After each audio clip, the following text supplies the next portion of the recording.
You know, tulungan niyo naman ako.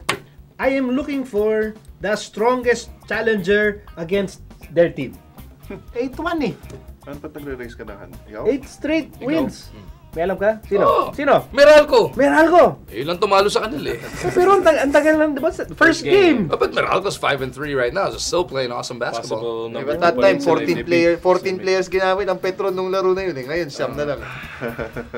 No, ayun nga. I mean, that was a long...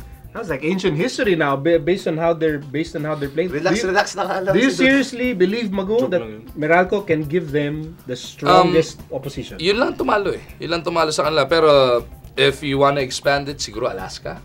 Diba? Ang ganda nung laban nyo ng Alaska. Digdigan hanggang dulo. Yeah, pero fourth quarter, bigla kayo lumayo nun eh. Or late fourth quarter. Hindi ka tayo. Ayos lang. Pero isipin mo naman eh. Hindi, ayaw talaga piliin ni Maguang San Miguel. Wala kang kape sa akin. Mga depende kasi. Iba naman, like, you play Petron. Ayaw mo kape? Magud. Hindi ka rin kakape. Dami ng magud ngayon. Kunwari ka ba, kape yung blowout mo. Iba naman yung blowout. Okay, anyway, your point?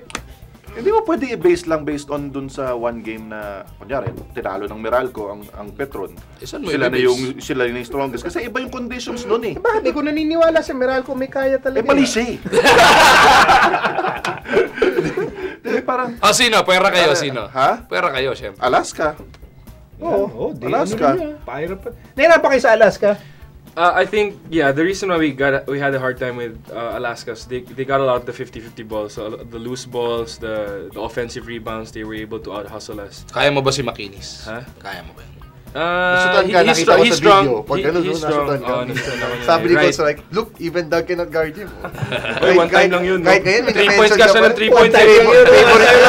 Favorite ka, minimension ka pa rin. Makinis, you know what Doug said? One time lang yun, bro. Okay lang. Sige.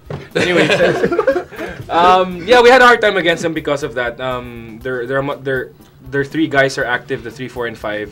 Especially McInnes, I think he had 19 boards in that game, and unforgivable yun for the bigs, and that's one of the reasons why we had a hard time. Even Abueva had a good game. Other than Alaska, we also had a hard time with San Mig. I mean, the energy that Blakely gives, tapos si Pingris, and I think James played steady lang ata when we played eh. Hindi pa masyado nun. And Alain, okay lang din eh. First game pa lang ni Alain yata yun eh. Might be, yeah. And so, among all the teams now, I see that even Talk and Text, even though we blew out Talk and Text, you can never determine, Talk and Text if they're gonna play bago good import, or not. Bago import. Bago import sa Wednesday, bago import ng Sabi mo, wala na silang problema, ha? Hindi, kasi nga, you can never determine Talk and Text. But to think, if we're matching up with the number 8 seed, and parang siguro possible pa the teams that will meet is Air 21, Talk and Text, Alaska, and... Alaska babagsak sa 8? Hindi. Possible nga kasi 4 teams. Kasi lulusot din naman eh. Kasi depende pa. Either quarters or semis. Yeah, kasi mataas na yung Meralco and San Mig. So I'm just thinking of the possible opponents, which we might have a hard time. But again, it's unpredictable kasi dikit-dikit yung mga teams sa ilalim. So we don't know yet who we're gonna play against. And meaning what you wanna say is dikit-dikit naman sila dun sa ilalim. Doesn't matter. No, we won't know. Dikit-dikit sila. Ganun lang yan ba? Oh, well, I've been on the other side of the team where we beat the number 1 seed, so I can never what this guy did. Kami yun eh. Oo nga. That's why. For us in the Petron side, even when we went to 5-1, 6-1, 7-1, 8-1, you never heard in the camp that we're relaxing or whatever. Everyone was working hard. We never said anything about extend the streak or whatever. Walang ganun sa team. Pero yung hashtag na to ng pan Jimmy Alapag, stay humble, stay hungry. Still hungry. Stay. Para maiba. Okay. Padala ng steak. Alam ko steak humble, steak ikaw, Chas, kaya nyo ba? Hindi. Out of all the teams, pag-ianong mo, Petron ang worst matchup namin. Since last conference, malaki kami tambak sa Petron eh. Hindi nga makadikit eh. But for me, there's only one team that can really compete with Petron, and that's San Mig Coffee. They have probably the best roster, especially with the addition of Maliksi. I mean, I think... Bakit ka tawa? Totoo naman eh. Pinakawalan nyo eh. Statement yun kanina. Bakit yung pinakawalan? Kasi naniniwala kay Maliksi sila. Naniwala kay Alain eh. Starter lang namin. Yan, napala nyo. Mga 20 points lang average niya sa amin ng preseason. Siya tuloy yung pumatay sa inyo na magkalaban. Pero, season, points. lakas niya eh. I mean, he's obviously such a good talent. He gives him another weapon. Now, if James is playing bad, he can sit on the bench or si PJ. Dati, pag wala, he'll stick to his 3 bigs. And for me, ako personally, syempre si Coach Tim mas nakakaalam. Pero like when we play San Mig, we'd rather have their 3 big kaysa si James, PJ, or Alain, PJ. Kasi, gagaling ng mga yung skumoren. I really think they have the tools to defend Petron and they have the tools to make it really tough for Petron. I'm really interested to see them play each other. They probably will, although hopefully hindi. Sana kami na lang versus Petron. Sana sa finals kami. Okay lang ako doon. Battle for third na lang kayo, okay lang. Kung mag-number 2 kayo. Okay, semis pwede na rin sa akin. One step at a time. Pero I'm rather surprised. You're parang sobrang decidido na San Mig Coffee. Pero di ba yung Alaska, medyo hirap din sila doon. Ba't di mo pinili yung Alaska?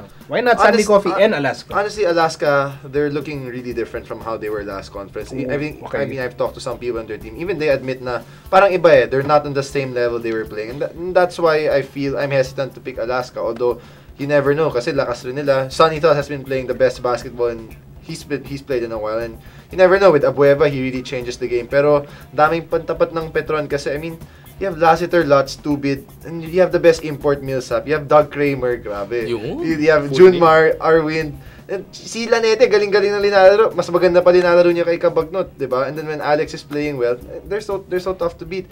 So they basically took away J-Wash for nothing, and look at their team right now. Tingin mo yung Doug kailangan mas maraming minutes. Parang feeling ko dapat he should ask for more minutes, no? He should. Sarcastic na naman ba yan? Nag-awa sila ni Arwin nun eh. Hindi kasi sila magagawa wala kang bola, alam mo. We're winning right now. Saya-saya sa Petron Nobela. Kailangan masahan yung bola. Nanggulo eh, no? Bulong eh. Hingi kami nulo. Do you guys talk about the winning streak? Do you acknowledge it? Honestly, no. No? No. Is it more of pamahiin parang, baka malasin tayo? Parang what Coach G's doing is he's giving us new challenges every game, and he never says, let's extend the winning streak to this or that, and it was take care of the next game and then worry about the other. So ano yung challenge nyo kahapon nung last game nyo sa Elims? That was their title. Wala ko challenge nyo, try and win a game without scoring on the fast break eh. Ang dami nyo sinayang. Basta, ganun talaga eh. That was our third game in 5 days. Yeah. So, fatigue was already there.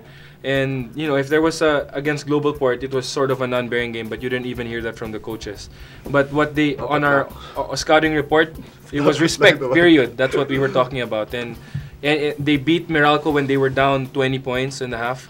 And, it was an unpredictable game. And we got the win, even though it was an ugly win, but still. I don't know if your coaches brought it up after the game, but I had no problems with your turnovers. Kasi yung turnovers it wasn't because may magawa nun one, bad decision, then tinapon yung bola. It was really more of overpassing. Which for me, kung ako coach ng Petron, okay lang sa akin yun. I won't have a problem. Actually, you never hear any complaints from the coaching staff. They're very positive. Wala, ano narinig mo? Nagko-complain sila sa referee. Sayang lang dahil muntik na tayo makakita ng quadruple-double. Naka-quadruple-double nga si... naka-10 turnovers ba siya? Yung pang-10 yata yung pasa niya sa akin. Pero hindi siguro sinadya mo. Ako wala problema. Alam ko you guys were pointing it out during the game. Ang daming turnovers. People were tweeting about it. But ako, I have no problem with the turnovers. Galing siya sa ball movement. Why would you complain? It will only be a problem kung matalo naman. Yeah, exactly. Pag panalo, okay na lahat. Pag panalo, wala na. Lamang naman sila. They're really looking like a team and guys have accepted their roles and that's why they're tough to beat. Team pala kayo. Dati ano sila dati? They're looking like a team eh. Association? Ngayon na sila ngayon solid na sila. Dati hindi sila solid. Hindi. Yun? Totoo naman eh. Bakit? Di sila nananalo eh. Kita mo naman sa kanila eh. It's true. Okay, just to recap. I was never there, so right now the team's really running really well. You're the glue guy. Tingin ko eh. Glue guy tsaka steak guy. Sarcastic mo nga mo. Ikaw lang dumating ng iba na yun. Tayo dapat magkagulo-gulo ulit tayo eh, para imbitahan tayo sa Premier Steakhouse. Tied tayo sa preseason, tinambakan nyo kami ng 20 plus. Ikaw talaga yung difference maker doon. Sige na ba dyan sa pinakawalan? Hindi ko rin alam eh. So recap tayo. Just to recap. Your choice, sinong biggest challenger for Petron? Aside from yourself. Alaska. Alaska. San Mig. San Mig. Kahit sino makakalaban ng Petron this week. Kahit sino Black and white lang. Sino? Kahit sino makakalaban ng Petron this week, no chance in hell. Ginago. Ay! Sabi mo. Wala silang laro this week. Inulit no chance in hell daw! Bakit? Okay lang, nasa good side naman kami. Kahit sino That's bad. makakalaban The last this time we week. said that, you know what So happened. wala ka na, wala sa'yo na good challenge para sa kanila. Meralco, Alaska. Meralco has proven it. They've beaten them. Alaska, Okay. tatlong talbog ng 3-pointer away from forcing overtime. Diba? No chance in hell, This week, may category yun.